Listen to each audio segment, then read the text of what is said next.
2040 ആകുമ്പോഴേക്കും 5ാം തലമുറ സ്റ്റെൽത്ത് ഫൈറ്ററുകളുടെ കുറഞ്ഞത് 10 മുതൽ 11 വരെ സ്ക്വാഡ്രണുകൾ ഉൾപ്പെടുത്തുക എന്ന ലക്ഷ്യത്തോടെ ഇന്ത്യൻ വ്യോമസേന തങ്ങളുടെ ഫ്ലീറ്റുകളെ ഗണ്യമായി നവീകരിക്കുന്നതിനുള്ള നിർണായകമായ ഒരു രൂപരേഖ തയ്യാറാക്കിയിട്ടുണ്ട്.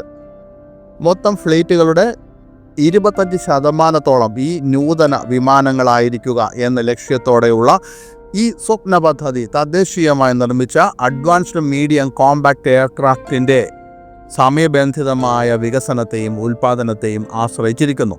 വ്യോമസേനയുടെ സ്ക്വാഡ്രൺ ശക്തിയിൽ ഗുരുതരമായ കുറവ് നേരിടുന്ന സാഹചര്യത്തിലാണ് ആധുനികവൽക്കരണത്തിനുള്ള ഈ ശ്രമം. സർക്കാർ അനുവദിച്ച 42 സ്ക്വാഡ്രണുകളിൽ നിലവിൽ 31 സ്ക്വാഡ്രണുകൾ മാത്രമേ ഉള്ളുവെങ്കിലും സേനയ്ക്ക് നിർണായകമായ വിടവ് നേരിടുന്നു. 2025 അവസാനത്തോടെ വിൻറ്റേജ് MiG-21 ബൈസൺ വിമാനങ്ങളുടെ അവസാന 2 സ്ക്വാഡ്രണുകൾ വിരമിക്കാൻ പോകുന്നതിനാൽ ഈ കുറവ് കൂടുതൽ വഷളാകും. ജാഗ്വാർ, മിറാഷ് 2000, MiG-29 തുടങ്ങിയ മറ്റ് ഫ്ലീറ്റുകളിൽ നിന്ന് ക്രമേണ വിമാനങ്ങൾ വിരമിക്കുമ്പോൾ പുതിയ വിമാനങ്ങൾ ഇല്ലാതാകുന്ന സാഹചര്യമുണ്ടാകുമ്പോൾ വ്യോമസേനയുടെ ഘടനയെ പുനർനിർമ്മിക്കേണ്ടതിൻ്റെ ആവശ്യകത വർദ്ധിച്ചു വരുന്നു. സാധാരണയായി 18 യുദ്ധവിമാനങ്ങൾ അടങ്ങുന്ന നിർബന്ധിത 42 സ്ക്വാഡ്രണുകൾ 2 മുന്നണികളിലുള്ള സംഘർഷ സാഹചര്യം ഫലപ്രദമായി കൈകാര്യം ചെയ്യുന്നതിന് ഇന്ത്യക്ക് ഏറ്റവും കുറഞ്ഞ ആവശ്യകതയായി കണക്കാക്കപ്പെടുന്നു. എന്നിരുന്നാലും സംഭരണത്തിലെ നിരന്തരമായ കാലതാമസവും ഉൽപ്പാദന തടസ്സങ്ങളും കാരണം 2035 ഈ ശക്തി കൈവരിക്കുന്നതിനുള്ള പ്രാരംഭ സമയപരിധി ഇപ്പോൾ 2040 പരിഷ്കരിച്ചു. ചില ഔദ്യോഗിക സ്രോതസ്സുകൾ പ്രകാരം ഈ പുതിയ സമയപരിധി പാലിക്കുന്നതിന് ഏതെങ്കിലും വിലപേശൽ തന്ത്രങ്ങൾക്കോ ഒന്നും കഴിയില്ല. അടുത്ത 15 വർഷത്തിനുള്ളിൽ 400-ലധികം പുതിയ വിമാനങ്ങൾ ഉൾപ്പെടുത്തേണ്ടതുണ്ട്. വിരമിക്കുന്ന 150 ഫൈറ്റർ ജെറ്റുകൾക്ക് പകരമായി ഇന്ത്യയുടെ 5ാം തലമുറ സ്വപ്നങ്ങളുടെ കാതൽ AMCA പ്രോഗ്രാമാണ്.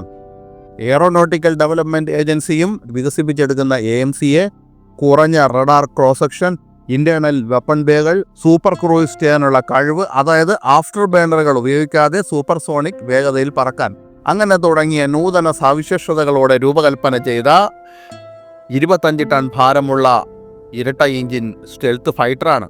പദ്ധതിക്കൊരു പ്രധാന പ്രോത്സാഹനമായി 5 പ്രോട്ടോടൈപ്പുകളുടെ വികസനത്തിനായി 2024 മാർച്ചിൽ ക്യാബിനറ്റ് കമ്മിറ്റി ഓൺ സെക്യൂരിറ്റി 15,000 കോടി രൂപ അനുവദിച്ചു. 2028 ആദ്യ പറക്കലും 2035 സീരിയൽ ഉൽപ്പാദനം ആരംഭിക്കലുമാണ് ഈ പദ്ധതി ലക്ഷ്യമിടുന്നത്. AMCയുടെ ഇൻഡക്ഷൻ പ്ലാൻ ഘട്ടം ഘട്ടമായി നടപ്പാക്കുന്നു. MK-1 എന്ന് നാമകരണം ചെയ്യപ്പെട്ട പ്രാരംഭ 2 സ്ക്വാഡ്രണുകളിൽ അമേരിക്കൻ GE F414 എഞ്ചിനായിരിക്കും പ്രവർത്തിപ്പിക്കുക. കൂടുതൽ നൂതനമായ AMCA MK-2 തുടർന്നുള്ള 5 സ്ക്വാഡ്രണുകളിൽ പുതിയതും കൂടുതൽ ശക്തവുമായ 110 KN തദ്ദേശീയ എഞ്ചിൻ ഘടിപ്പിക്കാൻ പദ്ധതിയിട്ടിട്ടുണ്ട്. ഇതൊരു അന്താരാഷ്ട്ര പങ്കാളിയുമായി, ഒരുപക്ഷെ ഫ്രാൻസിൻ്റെ സഫ്രാനുമായി സഹകരിച്ച് വികസിപ്പിക്കുമെന്ന് പ്രതീക്ഷിക്കുന്നു. യുദ്ധവിമാന സാങ്കേതിക വിദ്യയിൽ യഥാർത്ഥ സ്വാശ്രയത്വം കൈവരിക്കുന്നതിന് ഈ എഞ്ചിൻ പദ്ധതിയുടെ വിജയം അത്യന്താപേക്ഷിതമാണ്. AMCA പ്രോഗ്രാം കാലതാമസം നേരിട്ടാൽ അപകട സാധ്യതകൾ ലഘൂകരിക്കുന്നതിനും വിടവുകൾ ഉണ്ടാകുന്നില്ലെന്ന് ഉറപ്പുവരുത്തുന്നതിനും വിദേശ നിർമ്മാതാക്കളിൽ നിന്ന് ജെറ്റുകൾ സ്വന്തമാക്കാനുള്ള ഒരു സമാന്തര പദ്ധതിയും ഇന്ത്യൻ എയർഫോഴ്സ് പിന്തുടരുന്നു. 114 ജെറ്റുകൾ സ്വന്തമാക്കാനുള്ള ദീർഘകാലമായി തീർപ്പാക്കാത്ത multi role fighter aircraft tender ഇതിനുള്ള ഒരു മാർഗമായി പ്രവർത്തിക്കും. റഫേൽ F-15EX പോലുള്ള 4.5 തലമുറ ജെറ്റുകൾ മത്സരാർത്ഥികളിൽ ഉൾപ്പെടുമ്പോൾ US F-35 അല്ലെങ്കിൽ റഷ്യയുടെ സുഹോയ് 57 പോലുള്ള 5ാം തലമുറ പ്ലാറ്റ്ഫോം സ്വന്തമാക്കാനുള്ള സാധ്യത ഇപ്പോഴും ഒരു ഓപ്ഷനാണ്. എന്നിരുന്നാലും ഓരോന്നിനും അതിൻ്റെതായ ഭൗമരാഷ്ട്രീയവും സാങ്കേതികവുമായ കാരണങ്ങളും പരിഗണനകളുമുണ്ട്.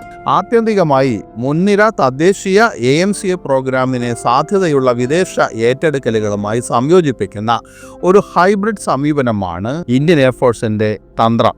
2040 IAF അതിൻ്റെ എതിരാളികളുമായി സാങ്കേതിക തുല്യത കൈവരിക്കുകയും ഓട്ടോണമസ് ഡ്രോണുകളുമായി മാൻഡ് അൺമാൻഡ് ടീമിംഗ് പോലുള്ള നൂതന ആശയങ്ങൾ വിന്യസിക്കാൻ കഴിവുള്ള ഒരു ആധുനികവും ശക്തവുമായ രീതിയിലേക്ക് വിജയകരമായി മാറുകയും ചെയ്യുന്നതിനാണ് ഈ ഇരട്ടതല പദ്ധതി രൂപകൽപ്പന ചെയ്തിരിക്കുന്നത്.